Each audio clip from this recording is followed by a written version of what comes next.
Bora nação, Frapress na área. Vamos reagir agora ao programa Redação Sport TV com os créditos devidamente já acreditados na descrição do vídeo, beleza? Vamos saber o que estão falando sobre o jogão de hoje, Flamengo e Cruz Azul pelo Mundial de Clubes, beleza? Temos informações aí boas sobre um jogador do Flamengo que vai precisar operar e também temos informações sobre a provável relação do Felipe Luiz para esse jogo, valeu? Podendo ter surpresa no time. Agora, com vocês aí, o programa completo. E aí, Cantarelli, tudo bem? Tudo bem, Barreto? Bom dia, Thales. Primeira coisa que eu queria falar, assim, a Copa Intercontinental mas se o Flamengo for campeão, ele vai ser campeão mundial. Sim. Essa é a minha avaliação, assim, porque já ouvi essa discussão, não, agora mudou porque tem a Copa do Mundo de Clubes. Não, se o Flamengo for campeão, ele é campeão do mundo, como outros clubes que foram campeões do mundo são tratados no Brasil. Isso é a primeira, acho que é o ponto de partida para esse campeonato, pelo menos na minha visão.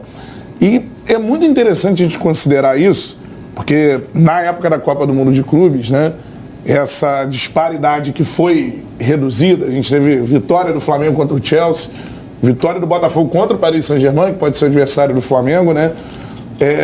Enfim, outros, o Fluminense vencendo a Inter de Milão e por aí vai. E lá se argumentou, não, mas é um momento físico complicado para os clubes europeus. Agora a gente volta a uma normalidade. Sim. Sempre foi um momento físico complicado para os clubes brasileiros. Porque agora quem chega fisicamente mal ou mais desgastado é o Flamengo, né?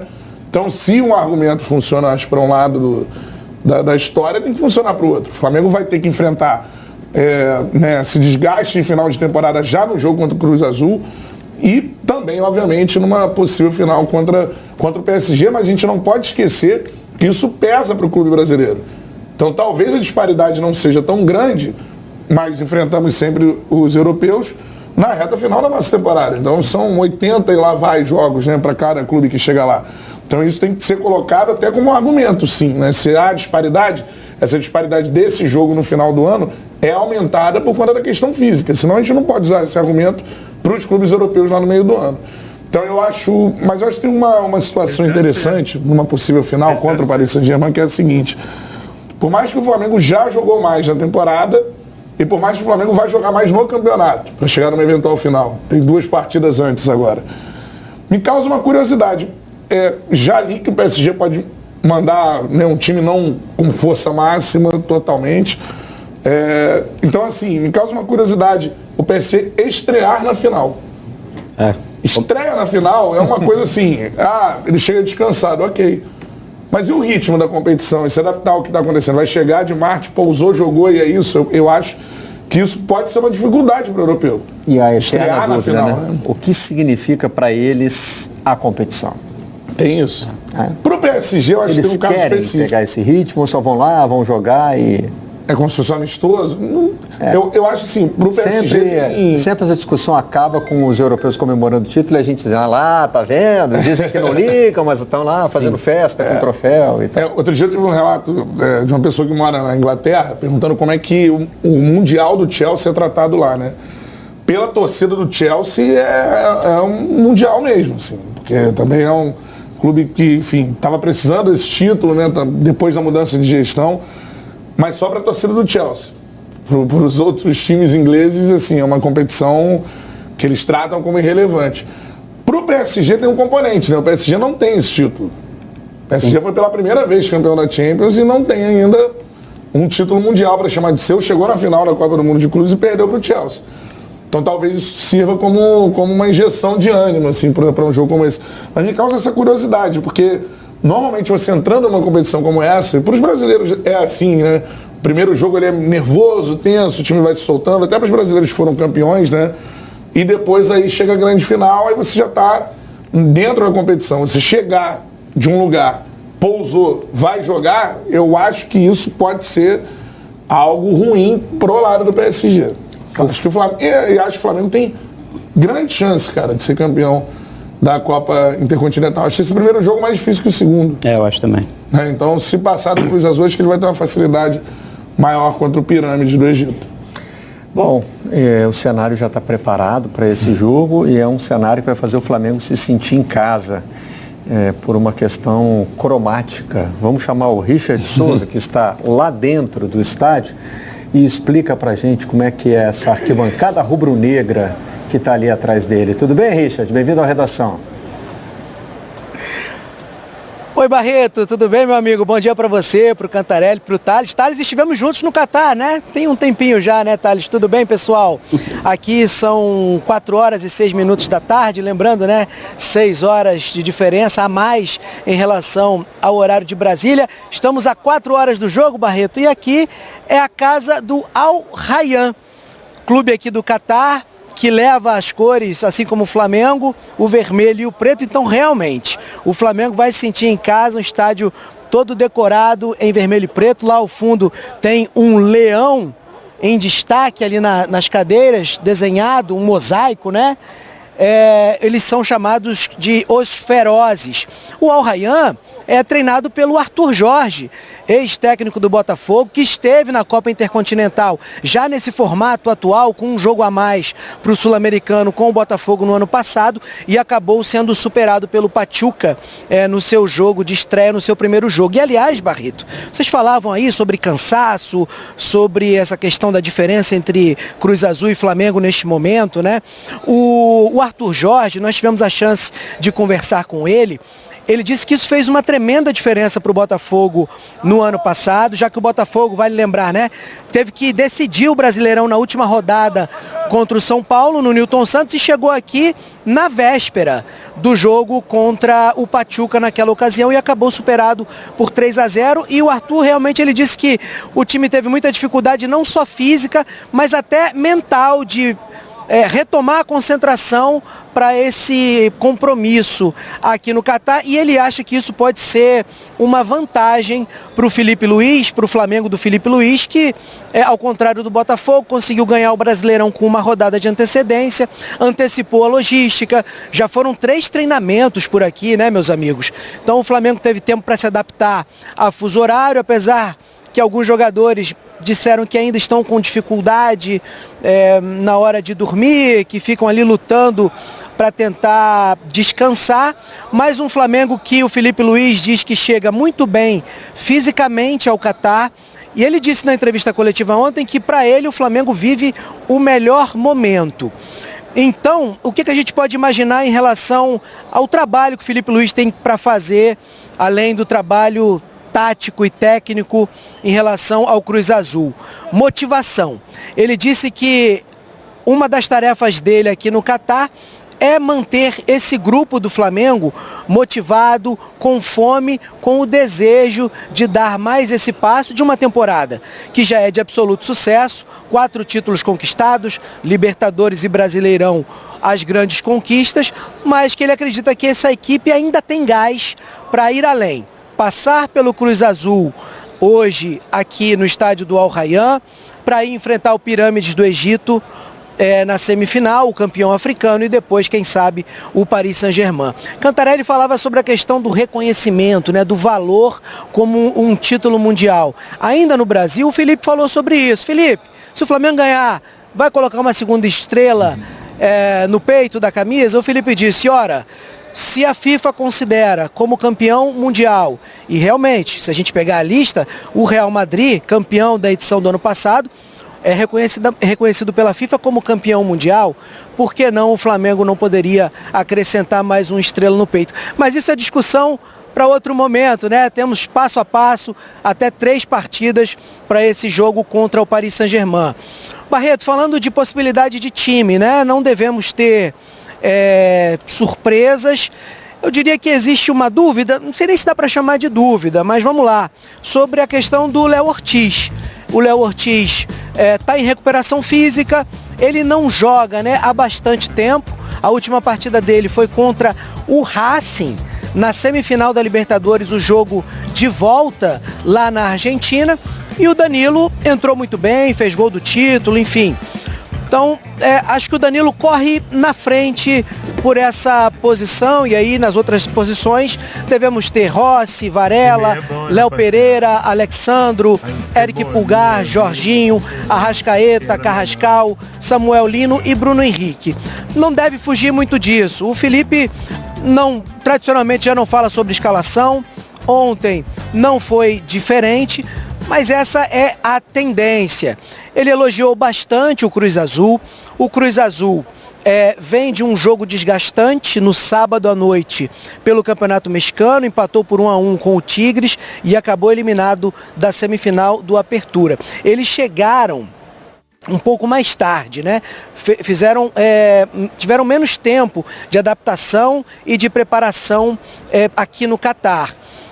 Mas é uma equipe que o Felipe disse que é forte, que merece atenção, que merece cuidados, que gosta de ter a bola. Um Felipe que já considerava ainda no Brasil esse adversário como o mais difícil nesse momento e disse que depois que ele pôde analisar mais profundamente o Cruz Azul, que ele confirmou realmente que vai ser um adversário de muita exigência. Tem o atacante Gabriel Toro Fernandes, uruguaio, de 31 anos, como destaque, né? Nessa temporada ele tem 9 gols marcados em 17 partidas. Sobre público, meus amigos, olha, esse estádio é muito grande, né? Um estádio de Copa do Mundo, tem 45 mil lugares, foram 7 partidas na Copa do Mundo do Catar realizadas aqui. Até essa questão do formato da Copa Intercontinental prejudica um pouco sobre isso, né? Porque conversando com alguns membros aqui da organização, estão falando em algo na casa de 5 mil torcedores hoje nessa partida entre Flamengo e Cruz Azul. Como nós chegamos muito cedo e já viemos aqui para dentro, nesse momento eu não consigo dizer como é que está o cenário, se já temos alguém se aproximando ali no entorno do estádio. Alguns torcedores do Flamengo pelas ruas de Doha, pessoal que conseguiu encaixar uma viagem, né? Também tem essa questão, depois de Lima, foi um período muito curto para marcar essa viagem aqui para o Catar, e quando a gente conversa com esses torcedores, eles dizem que muitos amigos aguardam o resultado dessa partida entre Flamengo e Cruz Azul, para aí sim decidirem e se programarem para essa viagem, quem sabe para a semifinal ou para uma eventual final no dia 17 de dezembro, Barreto. Muito bonito o estádio, tá frio, viu? Tá frio, nós estamos no outono, mas esse estádio é climatizado, então nesse momento aqui, 21 graus, o ar-condicionado realmente funciona e funciona muito bem, até quando a gente está na lateral do campo aqui, dá um friozinho realmente. Falando de campo, Felipe Luiz já tinha elogiado os gramados do centro de treinamento que tem sido usado pelo Flamengo, que é o mesmo usado pelo Cruz Azul e que foi usado pela Croácia na Copa do Mundo. E o gramado do estádio do Al Rayyan também é espetacular, viu? Você olha assim, parece até artificial, mas é muito, muito bom mesmo, viu, pessoal? E aí eu vou aproveitar esse gancho do gramado, amigos, para falar do Saul. Ontem eu tive a oportunidade de conversar com ele num papo durante 20 minutos, que já foi ao ar no GE. Globo e também nas redes sociais de Globo e Sport TV. O Saul, ele debate com o Flamengo uma cirurgia no tendão de Aquiles do pé esquerdo. Ele disse que desde o jogo contra o Estudiantes, nas quartas da Libertadores, ele vem sentindo muitas dores, chegou a jogar com infiltração para tentar suportar essas dores, mas que ele não chega a 100% à Copa Intercontinental. O Saul tem médicos de confiança dele, e esses médicos estão em permanente contato com o Flamengo, porque debate-se com muita intensidade nesse momento a necessidade de uma cirurgia. Ele disse que gostaria de fazer essa operação para tentar se recuperar a tempo de fazer uma pré-temporada cheia, com qualidade, né? Ele chegou na janela do meio do ano. E por que eu falei do gramado? Porque o Saul disse que os gramados do futebol brasileiro e também na América do Sul, já que ele jogou também na Argentina, são duros, são mais duros do que aqueles aos quais ele estava acostumado na Europa, e que ele sentiu realmente isso. Então temos um Saul que não está 100%, palavras dele, para essa Copa Intercontinental, mas está à disposição. Felipe trouxe 26 jogadores. Só o Pedro está fora do jogo de hoje, ainda se recupera de lesão muscular, mas o Felipe acredita realmente que o Pedro vai estar em condições caso o Flamengo consiga avançar para jogar a semifinal e depois uma eventual final. Para o rubro-negro que tem, de repente, ali alguma superstição ou quer ali sinais, viu, Barreto? Há pouco estava rolando o teste do telão, aqueles testes que você muito bem conhece para saber se está tudo funcionando bem, o cronômetro estava marcando 1-0 Cruz Azul. Outra curiosidade, temos um brasileiro que trabalha aqui na organização que ele faz o teste de som. E aí começou a rolar, a gente aqui esperando entre uma entrada ao vivo ou outra, ele estava entoando aquela música Vamos Flamengo. Aí fui conversar com ele aqui, ele é vascaíno, rapaz. Mas estava cantando aqui de boa, está trabalhando não só aqui na Copa Intercontinental, mas também na Copa Árabe. E aí essa Copa Árabe pode também atrair algum público, né, Barreto, para esse jogo hoje aqui da Copa Intercontinental, meus amigos. Valeu, Richard. Muito obrigado pelo pacote completíssimo de informações, né? Richard passeou aí pela arquibancada, pelo campo, pela escalação do Felipe Luiz, a situação do Saul. Sobre a escalação do Felipe Luiz, eu estava pensando aqui, se a gente fizesse um ranking de quantas vezes a gente acertou uma escalação do Flamengo nessa temporada, eu acho que o índice de acerto seria baixo. Mas não é aquele modelo Sampaoli, assim, que de um jogo para o outro muda tudo. O Felipe Luiz muda uma ou duas peças, né? E por isso a gente acaba... Se a gente focar só em errou ou acertou a escalação completa? Acho que muito mais vezes a gente errou do que acertou. Mas para amanhã... Chega na hora, tem um carinha ali que está diferente. Mas acho que na reta final, o time é esse. Eu acho. Mas, por exemplo, quando a gente foi prever final de Libertadores, não tinha Samuel Lino. É verdade. E aí ele voltou com o Samuel Lino pro time. Hoje eu acho que a gente tem 50%, não é 50% de chance de errar ou acertar, né? 50%, na verdade, porque acho que a dúvida é só uma, né? A dúvida é a zaga ali. Só entre Danilo e Léo Ortiz. Acho que sim, o resto ele vai manter o time que vem dando certo. E o meu palpite é Danilo. Pode ser que eu... o Felipe Luiz tem um método de trabalho que a gente já, né, começa a conhecer. A questão física parece muito importante para ele. Não só se o jogador está liberado pelo departamento médico, mas está rendendo nos treinos. A grande crise que ele teve no Flamengo foi com o Pedro rendendo mal durante uma semana de treinamentos, quando ele foi para entrevista coletiva tornar isso público. Então, isso pesa na hora de definir. E ele também observa muito as características do adversário. Aí pode ser, né, considere um jogador mais adequado. Ontem ele fez uma análise, a gente mostrou aqui, fez uma análise bem detalhada do Cruz Azul, quer dizer, já viu vários vídeos, já é capaz de dizer o Cruz Azul joga assim, tem essa característica, então isso também pode mudar um ou outro. Não, isso é interessantíssimo, assim, eu conversei essa semana com uma pessoa que trabalhou muito tempo no Flamengo, assim, e aí ele me disse o seguinte, eu estava perguntando de um jogador, eu não vou revelar aqui, porque é difícil assim, mas um jogador que não teve tanto espaço esse ano no Flamengo. Ele falou assim, cara, com o Felipe, se você não tiver, você não for um jogador que tem um entendimento tático apurado, você não joga. Pode ter habilidade, outros aspectos. E assim, mal comparando, né? Quando você tentei ser jogador, acho que todos aqui tentaram ser jogador assim, e você sempre tinha os jogadores que conseguiam guardar a posição, né, no futsal e tudo mais. E o famoso peladeiro, que é o cara que jogava pra caramba e com talento ali aparecia. No profissional não é o peladeiro, mas é uma situação assim, de o jogador não obedecer às tarefas que foram impostas ali dentro do desenho do Felipe, ele não joga com o Felipe. Não joga, independentemente da habilidade que tenha. E obviamente que a segunda questão é a parte física, porque para você cumprir determinadas funções, você precisa estar fisicamente inteiro, né, para conseguir desempenhar ali o que o Felipe quer em termos de recomposição, em termos de ocupação de espaço. Então, eu acho isso muito interessante, assim, isso dá o tom do quanto o Felipe se preparou para ser treinador, né, cara? Por mais que seja uma história única de 1 ano e pouco, né, no profissional, mas eu acho que ali a gente já pode julgar diferente. O Felipe fazia um curso de treinador durante, né, a estada dele ainda como jogador. Ele se preparou para ser técnico durante os últimos 5 anos dele de carreira, né? Mas hoje é assim, são 2 aspectos. O jogador pode ser absolutamente talentoso, se ele não tiver um entendimento tático, ele não joga com o Felipe Luiz. E a outra questão é física. Por isso que eu acho que o Danilo hoje começa jogando, né? Porque não é somente uma situação de marcação, não, é de se adequar às linhas, ao tempo de bola, a saída de impedimento. Então, assim, para isso o cara precisa estar com a situação física muito bem apurada, né? E a ideia de jogo do Felipe parte da zaga, né? Você tem na zaga, né, o início de cada jogada de ataque. Então, eu acho que hoje vai o Danilo, mas eu acho que é muito interessante isso, assim, que eu ouvi.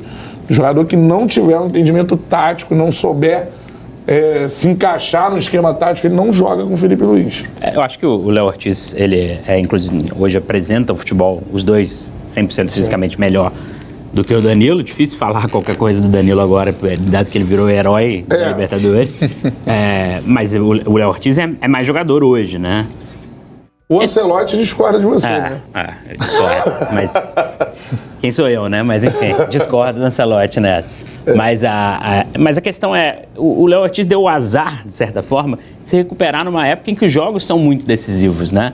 A final da Libertadores nem se fala, a reta final, os 2 jogos ali do Flamengo com o time titular no Brasileirão, contra Atlético Mineiro e Ceará, eram decisivos também. Esse jogo contra o Cruz Azul é decisivo, porque é um jogo de mata-mata, é um jogo de mata, né? É um jogo só. Então, assim, fica difícil fazer o retorno de um jogador numa posição tão importante quanto a zaga no meio dessas partidas que precisa de treino, precisa de recuperação. Então, assim, se o Léo Ortiz estivesse no meio do Campeonato Brasileiro, 26ª rodada, sai do banco um jogo ou outro, no próximo jogo já entra como titular, acho que ele conseguiria ir assumindo essa titularidade de novo aos poucos. Como não? Como vai ser decisivo contra o Cruz Azul? Se passar, vai ser decisivo contra o Pirâmides. E se passar, vai ser decisivaço contra o PSG. Acho que o Danilo termina o ano como titular. Mas é o que eu analiso e vejo acontecendo. O Felipe Luiz, como sempre, pode fazer a gente se surpreender e errar mais uma escalação. Não, é importante só falar do outro zagueiro, tá jogando demais, que é o Léo Pereira, né? Sim. É a grande temporada da carreira dele, talvez, né? Acho que sim. Da carreira dele, um jogador assim que já é um dos jogadores que está há mais tempo no elenco, né? Se tirando ali a dupla Arrascaeta e Arrascaeta e Bruno Henrique, né? Ele Léo Pereira é bicampeão da Libertadores. 2020, né? Isso. Chega para 2020 pro lugar do Pablo Mari. Exato. Foi treinado pelo Jorge Jesus ainda, o Léo Pereira, né? Então é um jogador que está fazendo também uma temporada absurda, assim. Eu acho que é acima do nível que muitas pessoas o enxergam, assim, até, né? Ele foi importantíssimo nessa reta final de ano, assim. Eu acho tecnicamente os dois da direita, né? Com bola no pé são melhores. Sim. Danilo e o Léo Ortiz, mas o papel do Léo Pereira nessa temporada tem sido fundamental, assim. Primeiro, não fica fora de jogos, né? Não sei quantos jogos o Léo Pereira jogou no Brasileiro, mas a minha impressão é de que todos, acho que não foram todos, deve ter se ausentado de 2, 3 jogos, do Campeonato Brasileiro. E, assim, é muito regular, né? Você não vai lembrar de um grande erro do Léo Pereira. A questão do Saul é outra coisa que acontece no futebol que a gente não vê. Por exemplo, Saul, nesse jogo contra o Estudiantes, ele é o melhor jogador do Flamengo em campo. No jogo contra o Estudiantes. Sim. Tem chute de fora da área que quase faz o gol. E ele entra, né, para que ele se adapte ao brasileiro de uma maneira muito rápida, o Saul. E começa a jogar, era titular absoluto. E daqui a pouco você vê o rendimento do Saul caiu muito mesmo, né? De lá, do jogo do Estudiantes para a reta final, agora chega essa informação. Coisa que a gente não vê no dia a dia, né? O Saul estava jogando com dores, tem um problema no tendão de Aquiles. Agora tudo faz sentido. Por que o Saul não tem mais jogado, não compete para ser titular? Por isso, o corpo não está 100%. Né? Provavelmente. É isso. O tuiteiro Saul, né? Adora o X. Gosta do X, né? Do antigo Twitter. Antigo Twitter, né? Isso aí. Mas, de fato, assim, se a gente olha para o time do Flamengo, conhece a estrutura do time, sabe que está montada, e são, né, detalhes que o Felipe Luiz tem aí para levar em conta, né? Eu estava vendo a taça ali na beira do campo, né? Hoje um clube brasileiro campeão do Intercontinental precisa arrumar espaço na sala de troféu, né? Porque volta com 3, né? Cara. Cada jogo levanta uma taça, né? Essa é a de Cruz Azul e Flamengo, é do Derby das Américas. Cada jogo tem um nome e vale uma taça. Esse formato de competição, ele tem tem muitas falhas, né? Eu acho que a principal falha é de calendário, na verdade, que faz o Flamengo chegar, fez o Botafogo chegar com 3 dias de antecedência ano passado e tudo mais. Ser sempre no Catar também, né? Se ele fosse, que não é rotativo? Se ele conseguisse se adaptar ao calendário dos continentes e fosse ao longo do ano, talvez ao longo de 2026 também, sabe? Se tivesse um derby das Américas em algum momento específico da temporada, sendo disputado ou no Maracanã, ou no México, poderia ser aí sim poderia ser visto como uma taça, Claro. que também desse uma vaga ali, enfim, poderia ser mais bem pensado. O A Copa Richard do falou Mundo... 5 mil pessoas, né? A expectativa do público de hoje, assim. Mas, porque não dá E é mesmo, o cabe no Flamengo, bolso, né? E é o Flamengo, né? Se é um clube com torcida menor que vai, difícil encher, mas o Flamengo é uma nação, como a própria torcida diz, que aonde vai leva muito torcedor. 5 mil pessoas num jogo tão importante pro Flamengo é um público deficiente, não é nada culpa da torcida do Flamengo, né? Mas esse ano acho que nem a torcida do Flamengo vai conseguir se mobilizar o suficiente para encher estádio no Catar, né? Porque, primeiro, que a confirmação da participação do Flamengo veio na semana passada. Sim. Né? A pessoa tem que ser ou muito confiante ou, né? Sim, um gênio. Conheço alguns, hein, que já tinham passagem comprada. É mesmo? Ou então tem que ser um gênio do planejamento, que vai comprar aquela passagem que tem devolução e tal, né? Nessa linha aí, né? E outra, já teve uma Copa do Mundo no meio desse ano, muita gente foi, né? Sim. Teve gente que já gastou o dinheiro para ir aos Estados Unidos para acompanhar, né? O Flamengo na competição, como outros torcedores de clubes brasileiros. Esse amigo meu que conseguiu super se planejar e já tinha tudo comprado, ele falou, não, meu maior problema se o Flamengo ganhar é contar pra minha mulher que eu vou pro Catar depois de ter ido pra Lima. Essa que é a questão. É um grande problema. E ainda tem todos esses outros detalhes logísticos aí que precisa resolver. Mas eu ouvi de pessoas que trabalham com viagens, assim, que se for pra final, a expectativa é aquecer, que tá bem fraco mesmo, né? De gira de torcedores pra lá. Mas o que me impacta é isso. Ao longo de todo o tempo foi no Japão. Né? Sempre era no Japão. Também, né, a logística também não é nada fácil. Agora, a Copa Intercontinental agora parou ali no Catar, né? Por quê? Né? Tipo, você pode ter em outros lugares, né? Talvez de outros lugares. Vai muito da proximidade do Infantino com o Catar em si, né? Para além do mundo árabe ali, o Infantino está muito próximo cada vez mais. Ele tem residência no Catar, inclusive. Sim. É um torneio que a FIFA diminuiu a importância. Os ingressos para esse jogo do Flamengo custam R$30, se a gente for adaptar para o real brasileiro, porque no Catar é o real, né? O problema, então, o menor problema é o ingresso. O menor problema é o ingresso. E o Catar quer receber o máximo de eventos possíveis, assim. O Catar quer fazer com, de fato, que esse uso desses estádios. Está falando do estádio coadjuvante da Copa. Esse estádio que não só o Flamengo vai jogar hoje, como pode receber o PSG na quarta-feira que vem. Esse estádio, o melhor jogo e o último jogo da Copa que recebeu foi Argentina e Austrália, oitava de final, aquele jogo que nervoso para a Argentina. No final, a Argentina se complica um pouco contra um adversário mais fraco. É um estádio do Al Rayyan. Al Rayyan não é um time grande de Doha, assim. É um time que já foi ali, ganhou uns campeonatos. Então, assim, a FIFA deixou um pouco de lado essa competição. Quem não deixa de lado essa competição, e com razão, são os clubes brasileiros, os clubes sul-americanos que vão lá para ganhar, e ligam muito para isso. Mas a FIFA conseguiu desvalorizar a própria competição e deixa meio como um agrado ao Catar também, receber um time europeu ali por todo final de ano. Ficou com cara de festival do futebol. Mas o Flamengo tem que ir lá e ganhar, e chamar de Mundial e botar outra estrela no peito. O que a gente não viveu, né? Devia ser muito legal você ter um jogo, quando era sul-americano versus europeu, simplesmente um jogo aqui e outro jogo lá. Isso aí seria espetacular. O Santos foi bicampeão mundial jogando no Maracanã, né? Não era nem em Santos, assim, contra o Benfica e contra o Milan. Isso aí deve ter sido um negócio espetacular, mas acho que a gente não viverá novamente uma situação como essa. Imagina, Flamengo Paris Saint-Germain no Maracanã, cara, tipo... Né? Seria espetacular, sensacional. Então é isso, rapaziada. Assim foi esse vídeo de hoje. Eu peço que vocês comentem a situação do Saul, que provavelmente vai ter que operar, fazer uma cirurgia aí.